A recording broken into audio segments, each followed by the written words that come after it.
Сәлеметсіздер ме, құрметті көрермендерім, есімім Салтанат, менің каналыма қош келдіңіздер. Бүгінгі видеода эксперимент жасаймыз, рецепті тексеріп көреміз. Бұл рецепт 6 миллион қаралым жинаған стақанның көмегімен жылдам қатпарлы бәліштер жасау әдісі. Сәтті шыға ма екен, сәтсіз бола ма екен, маған өте қызық. Ендеше бисмиллах деп бастаймыз. Ең алдымен суық сүтімізге ыстық қайнап тұрған суымызды құйып, жылы сұйықтық жасап аламыз. Бір шай қасық құрғақ ашытқы қосып, араластырамыз. Електен өткізілген жоғары сұрыпты ұнымыздың жартысын қосамыз. Үстінен бір шай қасық толтырып, тұз қосамыз. Бастапқыда силиконды күрекшемен, кейін қолымызбен жұмсақ қамыр елейміз. Ұнды біртіндеп қосамыз. Ұнның мөлшері рецептте көрсетілген мөлшерден 50 граммға ауытқуы мүмкін.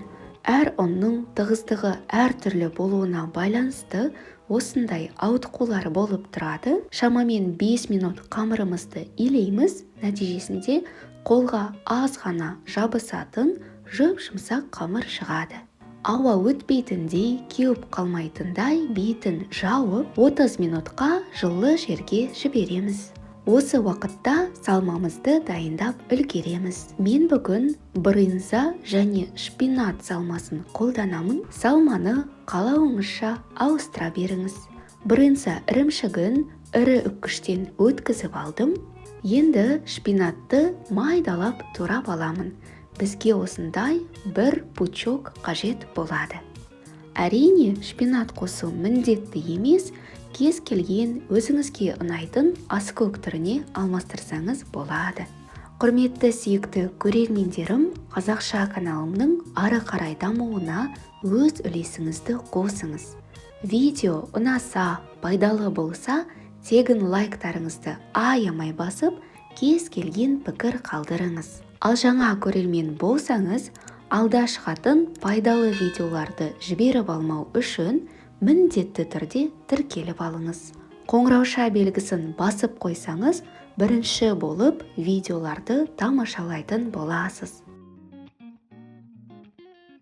Араластырып аламыз. Аз ғана тұз қосуды жөн көрдім, тағы да араластырып алдым.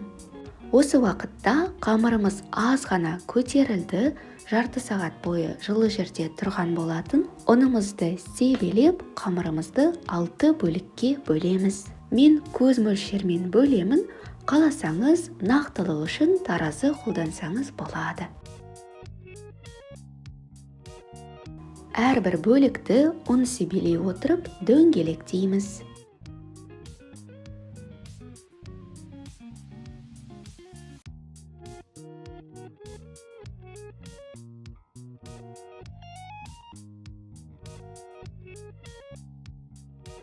Қамырымызға ашытқы қосылғандықтан өте нәзік. Ұн себелей отырып, барынша қолымыздан келгенше жұп-жұқа етіп жаюға тырысамыз. Қамыр икемді болғандықтан тез уақытта жайылады. Каналымда көптеген пайдалы видеолар, тегін мастер-класстар да бар. Назарларыңызды сала жүріңіздер. Видеоларымды достарыңызға әлеуметтік желілерде бөлісе отырыңыздар. Көбірек адамға пайдалы болғым келеді. 180 грамм сары майды баяу отта ерітіп алдым. Қамырымыздың барлық жеріне мұқият жағып шығамыз. Қамырымызды видеода көрсетілгендей 2 бүктейміз. Бүктелген жеріне сары майды жағып шығамыз.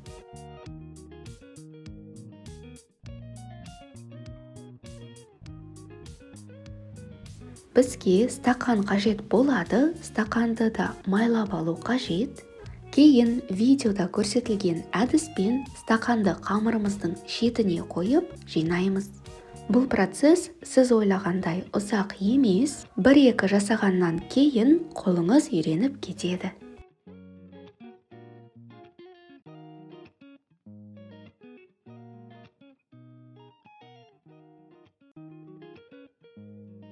Қамырымыз ашылып кетпейтіндей етіп шеттерін біріктіреміз. Яғни біз стақанның көмегімен салмамызды салатын орын дайындаймыз. Майы сәл қату үшін басқа қамырларды жайған уақытта стақанмен қамырымызды тоңазытқышқа жібереміз. Осылай барлық қамырларымызды жайып, майын жағып, стақанмен қатпарлы қамырымыздың формасын келтіріп аламыз.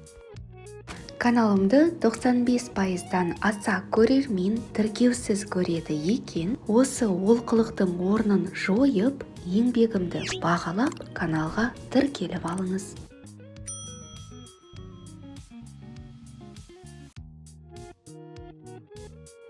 Каналымда бүгінгі эксперимент айдарымен қатар еріншек, келіншек, тіпті пысық хотун айдары бар. Каналымда тек қана сенімді, назарыңызға тұратын рецепттер.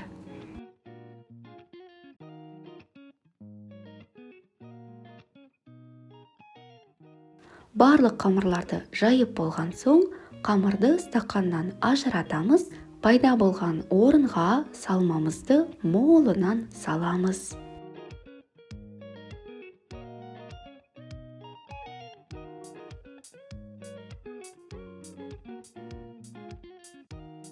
Ашылып кетпейтіндей мұқият бекітеміз.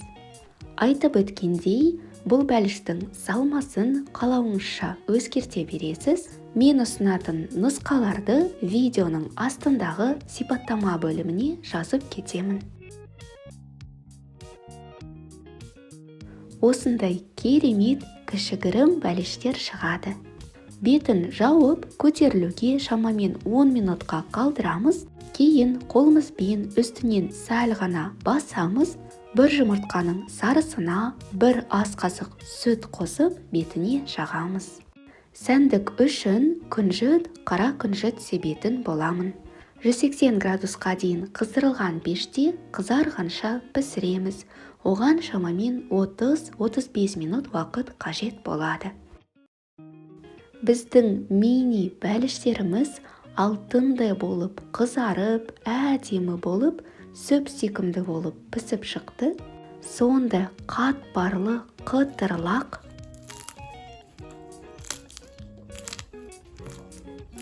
Ыстықтай ортасын көрсететін боламын. Қараңыздаршы, қандай қатпарлы болып шыққан, салмасы да молынан, өте дәмді және тойымды. Күнделікті дастарханға, мысалы бестін шайға, тіске басар ретінде осы рецептпен дайындасаңыз болады. Тіпті қонақ дастарханға дайындауға тұратындай рецепт екен.